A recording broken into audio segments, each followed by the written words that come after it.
Welcome to Half Century Hangout. Real conversations, honest laughs, and growth for every season of life.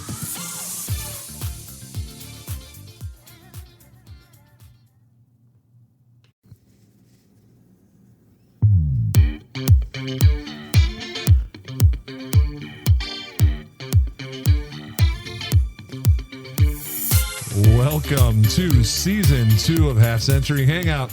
We are here for you, and hopefully you are there for us. Guys, how's it going? It's going amazing. It is a wonderful life. Oh, wait, that's Christmas time. I'll tell you what, I just want to say ahead of time that John did a great job on the instrumentals in that intro. That's our new intro, and that was John. John is a multi-musician, and we didn't know that. Yeah, Go quite. figure, John, you're awesome. Hey, I'm pretty pumped up about this episode because I get the opportunity to see a lot of different things. Mm-hmm. I live in many different venues, whether it's work or whatever out there. And honestly, this comes from kind of an area that I'm kind of passionate about because I feel like I should accept responsibility for my action, for my team's action, for my family's action in many cases. And what I get upset about is when people don't take responsibility for the stupid shit that they do. You're preaching to the choir here, buddy, because I'll tell you that I think that in our society as a whole, we're having this move toward not taking responsibility for either the things that you say, yep, or like you said, the shit that you do. I mean, and I think that we all grew up in a time where it was given to us how important that was by our parents, by our work, by our upbringing, all these things that, guess what? Just own it. Yeah. But I think that we've kind of moved away from that as a society. So I'm pretty excited about it too. I think what you're talking about is there's a lot of people that want to blame everyone else, right, or blame the system, anything for right. It's whatever. displacing it to somebody else. And I think the reality of it is, and this is the thought that came to my head, and I actually wrote it down, is when we don't take responsibility for our actions or for our team's actions or whoever we're over, when we don't take responsibility for our actions, we build walls with others instead of building bridges. Yeah. If I'm busted in something, like if I do something stupid, Luke or John, and you guys come to me and you say, hey, Chuck, you did something stupid. Mm-hmm. And I say, you know what? I did. Man, I'm sorry. And I'd like you to think that we do the same thing, because I know that we work together, and there's days where I've come to you or you've come to me because our office is right next to each other, and it's like, WTF were you thinking? You know what I mean? Like, and it's like, oh shit, like, yeah. And when we screwed up, and when we do that, we build those bridges instead of building walls. And what I mean by building bridges, it's just a level of trust that you begin to build with people. I think part of when you initiated this topic that we talked about before, I think there's too many times that we always talk about with other people and just in general things is about burning bridges as opposed to building them. We've always focused on that. A lot of people focus on that. Oh, I burned this bridge. Or don't focus on that part. Right. Focus on the part of building the bridge to the next thing. Yeah. You know. And as far as like examples, I mean, they go from work to personal life to family life to a lot of different things. So I think in this episode, as we've come into this new season and we take a little bit fresher of a look at some things that affect us every day. That's the other part that I think that for me, listening about this topic is sometimes we, put them in a little bowl and, it's just when this happens. It's really not. It kind of happens all the time. Mm-hmm. Like day to day, like from the time you wake up in the morning till the time you go to bed at night. It's not just when it's a Wednesday and it's 2:00 and I'm getting sick of work for the week. It's not just that. Right. It happens all the time. And a lot of time it's in smaller increments, but all of a sudden, like you said, that wall is getting built up every day because we never really fully address it and own it. And then you're kind of stuck at that point. You know what I do a lot of times when you talk about building a wall, my problem is communication. So to be open and honest with communication, to be transparent about what I feel and a little bit vulnerable about what I feel.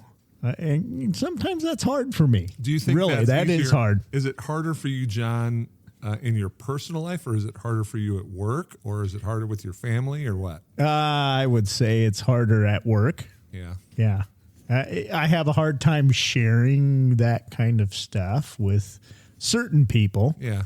And so if I don't, sometimes it builds that wall, and maybe it's me that feels like that wall is being built, and I can't then go back and say, I screwed up by not saying this. I should have said this a long time ago, and I didn't. And I need to say this to you. I need to say that you're making me angry, or you're making me feel this way because of this. And I have a hard time maybe sharing that kind of stuff. So I don't know if you guys run into that a little bit or not, but I do. Yeah, I mean, I think specifically, we can talk about generalities all day long, but I think specifically, when takes me back a little bit, but back whenever I was in college, I was just out of college, and I was working for a engine and remanufacturing plant. Now I was in this is when you had DOS, the old DOS systems. And holy cow. How long ago was that? This was back in the 80s? mid 90s. Mid 90s. We weren't yet on a Windows system. And I was in a part of the computer I probably shouldn't have been in, and I worked in HR.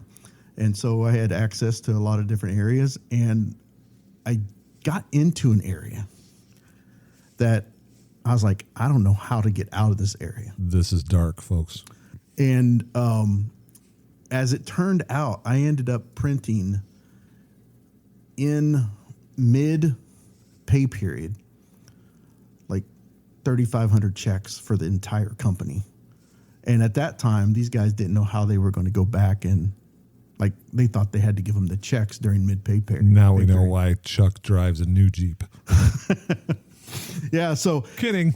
Next day, I get in the office, and the HR director calls me in immediately. And somehow they could still stamp that, right? And he says, "Hey, you got to tell me what's going on here, because this happened." And I fessed up. I was like, "Yeah, I got into the part of the computer that I probably shouldn't have been in, looking at different things, and I didn't know how to get out. And so this is what I did." And he said, "Well, you really screwed up, Chuck." And I was on a final warning for most of the rest of my time with that company. If I would have screwed up again, I was going to be in big trouble.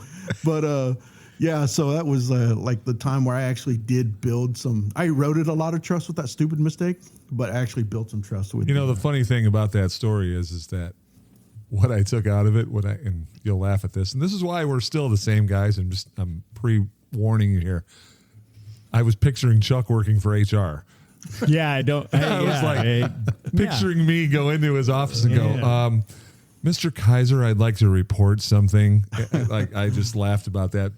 Picturing you in the 90s of doing that, I would have laughed about that. But I think that it's real that, for me, I think it's not as much about work as it has been probably more in my personal life, where I think that I built walls up for different reasons over the years with different people. And I think that it kind of all, kind of came to light when, what would that have been?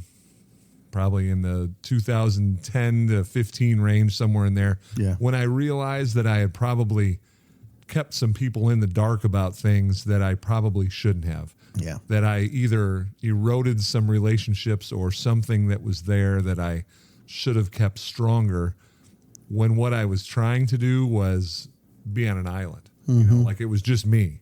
Like, I'm going to be right. I'm going to stand my ground and do my thing when I really wasn't strong enough to do that. Right. And in the midst of doing that, you know, you alienate people, right? Because you're building that wall instead of building a bridge, like you said. And I think that now having to, from those years forward, rebuild that, you know, takes some time. Yeah. But depending on how strong that relationship was or whatever it was before you built the wall, sometimes it's pretty easy, sometimes it's pretty quick, sometimes it takes a little time. Right. So I think for me, it hasn't been as much at a work environment, although obviously there's days where I do. But Right. I think in the long and short of it, mine's been a little bit more in my personal life than it has been at work.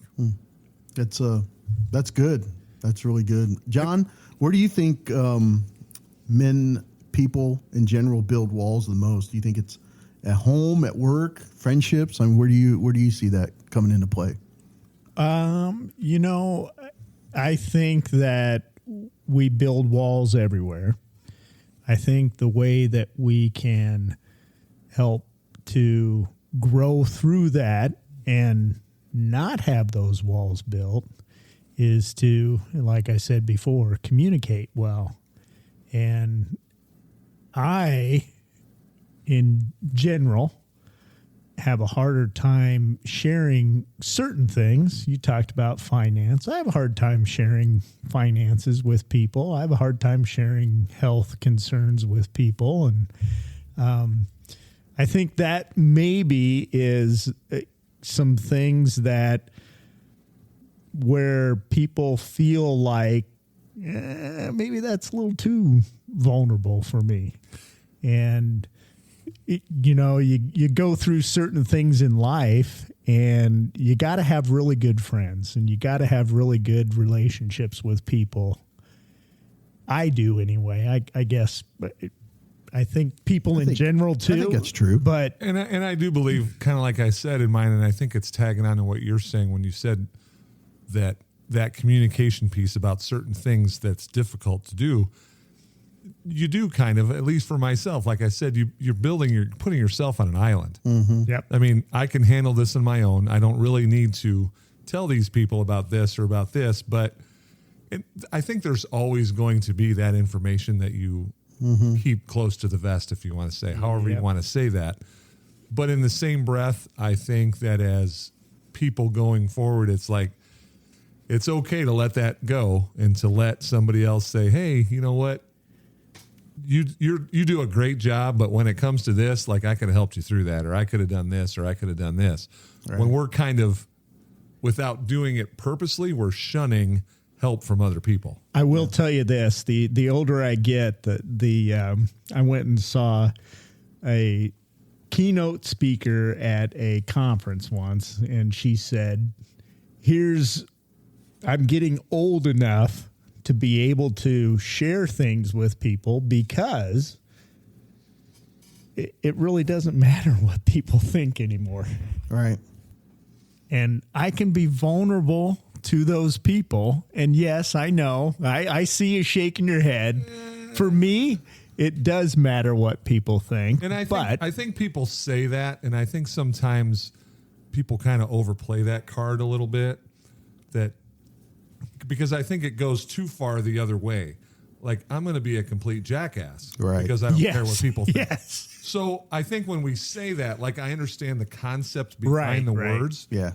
But if we are holding back things because we're concerned about what people think about us, that's different than just saying, well, I've got free reign to do whatever the hell I want because. Yeah. And again, I'm not going to judge those people. I mean, if that's what you want to do in your life, that's okay.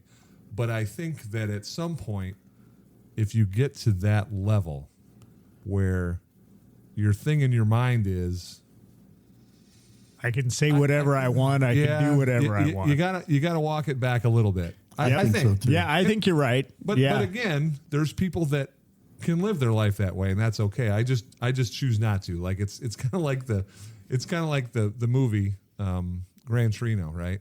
So you got Clint Eastwood, get off my lawn, pulling a gun on people, right? Yeah. which is great. It's fine. Like, I love the movie. It's great. It's in Detroit too. That's a whole nother story. But he's going through this whole thing, but then you see him towards the end of the movie, how it's a little bit different, how he's changed as to what his external view is. You know, and he's still quite the badass in the movie and goes to, you know, reach into his pocket and pulls out his cigarettes, you know, and they all got their guns pointed at him. I mean, I think that you can flirt with that line, you know, of who you are and who you want to be known as, or how you want to be viewed by people. Mm-hmm. Some people don't give a crap of how they're viewed, which again, that's okay. I'm not gonna tell you one way or the other, but I do believe that sometimes in this particular conversation, if somebody is taking that hard of a stance, that wall is bigger than a lot of times you could break down and build a bridge. So I think the heart of the question that I asked, though, is talking about responsibility, maybe more so in a work type environment. I don't know, but I think the heart of the question is dealing with, like, is this a will issue or is this like a skill issue? So if somebody can't take responsibility for an action because they don't know how to do something, I think that's different than somebody not taking responsibility for their actions because they don't know how or they just refuse to. There's two different, And I agree with you. I think that's a mindset, though.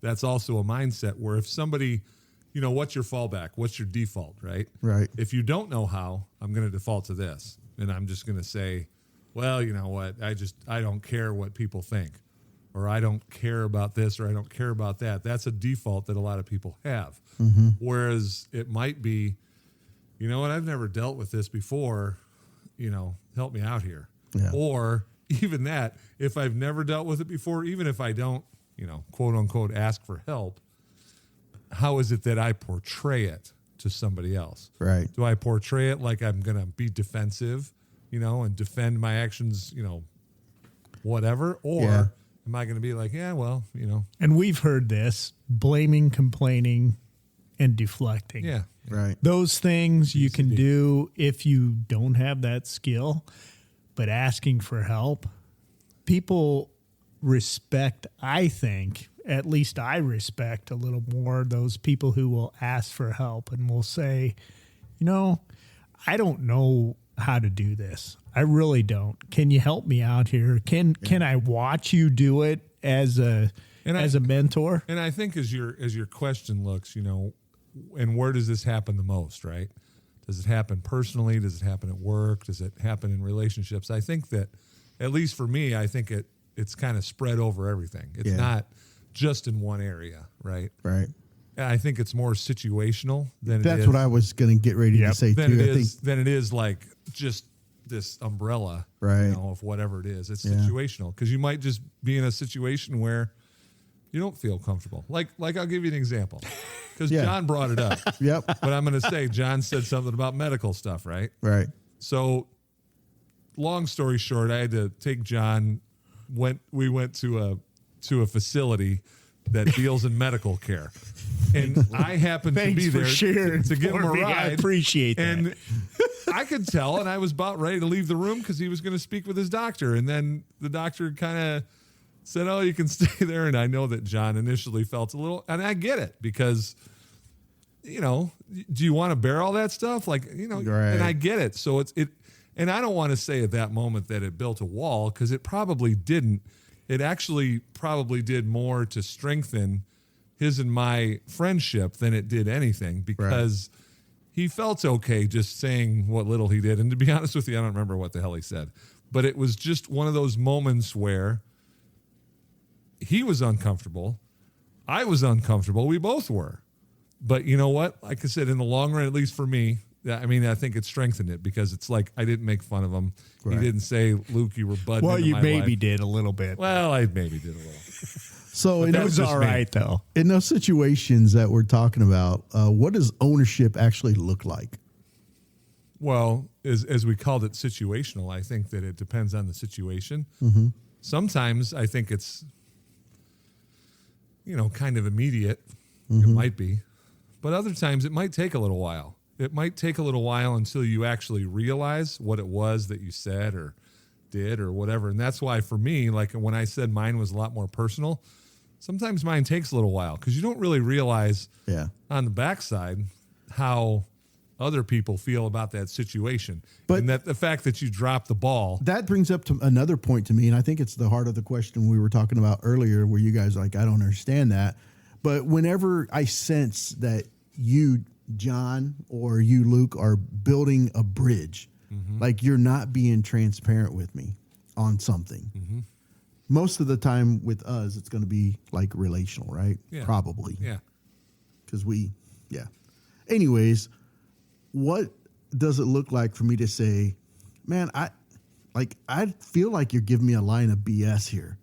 I think I've actually said this to you in the mornings whenever you were going through some hard stuff. I think I said something like, I don't feel like you're being straight with me. Yeah. You know? And I think that for that type of a thing, you have to have, the bridge has to have been built. At least there's somewhat of the bridge. There's something there. Some relational stuff. Because otherwise, it's not like I'm going to be at the checkout line in Super Saver and say to the guy, hey, dude, you having a rough day? Well, and I'm probably not going to go there. No. But if it's somebody that I know and it's somebody that I've at least dealt with on some level, I might be able to say, and I think it depends again on situationally, where you at. Because let's be for real too. I mean, there's moments at work where I might have something going on. We're all running ragged, right? So if I can't touch it at that moment, I got something else going, or I got a kid over here, or I got something happening. Right. Something's going on. Yeah. And I think that takes some savvy, if you will, for people to be able to understand that, okay, there's this tension. There's this wall going up. I'd rather have a bridge. And then knowing the right time to be able to bring that up to someone, I think is super important. Like literally, Chuck, I've talked to you more than anybody I've ever known from Ohio in my life. Isn't that crazy? Here's what I would say. People have different comfort levels of sharing. Chuck, your comfort level of sharing, in my opinion, is a little easier or less than my comfort level in sharing. But my comfort level in sharing things, not as... Mine's a little more restricted than yours is. Yeah, I would agree with that. I tend to be a little bit more free with some of the details of my life. I also don't want to be that guy. You guys know what I'm talking about, right? Where like everything comes out, I don't want to be that guy. You've approached it a couple times, but you have. I've never quite been like, dude, I need to move my office. Oh, there's been a few times. We heard that this morning, didn't we? I think we even kind of laugh about it here because, there's moments, and it's kind of like this. Put it this way, and I just thought of it just now. As you're here, and you kind of laugh about it, you can kind of look at it like this, all right? You have a couple beers, what happens? Yeah, you get a little bit more free, right? Right. It takes down it takes a brick off the wall, right? And you're a little more able, if you want to say, without really trying, to just let it go. And that I'm not, I'm not telling everybody to just start drinking. I mean, if you are, cheers. But the thing is that I've always thought this, and this goes back to college. Like it kind of cracks me up, is that some people, like John said, you might be pretty tight. You're tightly wound. Like you don't share a whole lot. Like you're there, and then when you drink, all of a sudden you're this open book, and people are like, "Holy crap, I didn't know that." Yeah. When somebody's there and you get to that point, I think that when you hear what they have to say and you listen to it, you can build a bridge in that moment with them. Yeah. And kind of run it to the point where it doesn't have to be, induced by something else. Right. Where you feel more comfortable with it. I mean, use it as a moment for growth of something, of how you feel about this person, how your relationship with them, whether it's work or personal or family or whatever it is. Yeah. I mean, I think that for myself, if I used, let's just say one of my cousins as an example, usually when I see him, we're drinking a lot of beer, we're hanging out, we're doing our thing. But the next morning when we're doing chores and figuring stuff out, we can be the same way. Yeah. We don't have to be induced by something else for that to happen. Guys, if somebody's out there, they're listening to this, or maybe whatever, somebody's out there, they're listening to this, and they say, I've burned some bridges, I've built some walls, I've not taken responsibility. What's one thing you would tell them or encourage them to do in order to begin to tear down those walls, or in order to begin to put the planks across those bridges? I think personally for myself, of thinking about it that way, is don't expect, first of all, it's going to happen right away. And also don't hold the bar so high that you feel like it's a guarantee that the bridge is going to be built back. Yeah. Because some people will and some people won't. Yeah. Or some situations or groups of people or whatever. Let's make that clear. It doesn't always have to be just with an individual. This might be with a group. Mm-hmm. This might be with a place of work. This could be anything. Right. Don't always expect that just because you take responsibility, that's going to automatically reverse that. Yeah. Now, sometimes it might. And sometimes the people on the other end are more than happy to bring you right back in or whatever it is. But I think that's the biggest thing for me, that in the past I've always expected, well, I went back and I took responsibility and I, didn't get the answer did everything, I wanted. and that's okay. Yeah. Because this is about growth for you to do it. And if people accept it, great. If they don't, it's okay. Yeah. You're going to be okay, and you're going to move on, and you can fulfill it with somebody else or something else. It doesn't always have to be instant, and it doesn't always have to actually happen in the long run. That's the advice I would give. Yeah. What about you, John? Take responsibility for what you did. Be humble and say, I may be screwed up here. Can you help me out? And expect people to help you out, and they will. If you ask and you're humble about it, and you admit to making a mistake, people will help you. And that's what I would say to anybody. Be humble. Yeah, I think, Luke, what you mentioned was really important, because I don't know if you guys know the AA steps, the 12 steps. I think the fourth step is make amends, right? Yeah. And if you talk to guys who have been through AA, one of the things they'll tell you is that's necessarily not for them, it's for you. Right. 100%. Because you are taking a different posture in your approach to life. Yeah. And it entails what you were talking about, John, about being humble enough to admit that you've screwed up, for X number of years or for X number of time. And I think you just hit a nail that I forgot to mention, is that don't think that this just means saying I'm sorry, because that's not what it is. Right. Taking responsibility is not the same thing as just saying I'm sorry. Right. Like, I'm sorry I did this, or I'm sorry this happened. It's more about, you know what, I wronged you, or I did this, or what it's about you. Mm-hmm. You taking responsibility for what you did, not what the other person is feeling. Yeah.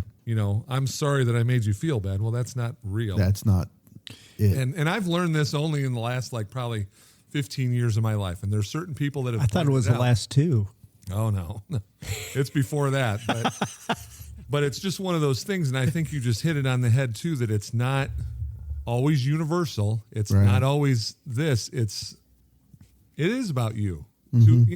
And that sounds kind of narcissistic a little bit, but really what it is saying, I know that I did this, and I know that I should have handled it differently, or I should have done differently, or I should have whatever. And some people might give you the grace and some might not. And here's the deal. I can't change anybody else. I can change myself and the way that I deal with each situation. And if I deal with it with humility and I say, I made a mistake, I screwed up, let me listen to you and tell me how I can do this better. Yeah. That will help in any situation you have. And that's the advice I would give to anybody. Yeah, and I think in this season that we're looking at of growth, if you're growing in the midst of all that, even though it's cost you relationships, right? Because that's what we're looking at. What you're talking about is it's costing you relationships.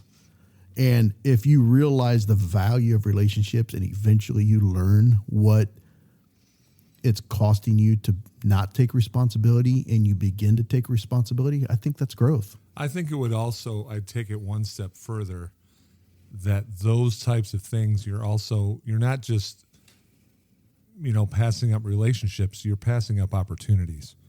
Yeah. The opportunities, because it might not just be a relationship with one person. It might be a job opportunity, or it might be a whatever. It could be anything. Yeah. So keep it real, keep it going.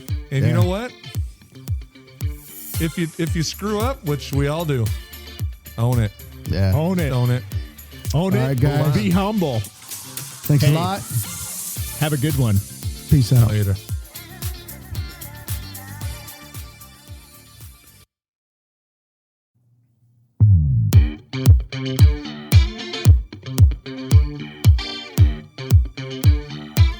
Hey guys, thanks for hanging out with us on Half Century Hangout. Keep growing, keep showing up, and we'll see you next time.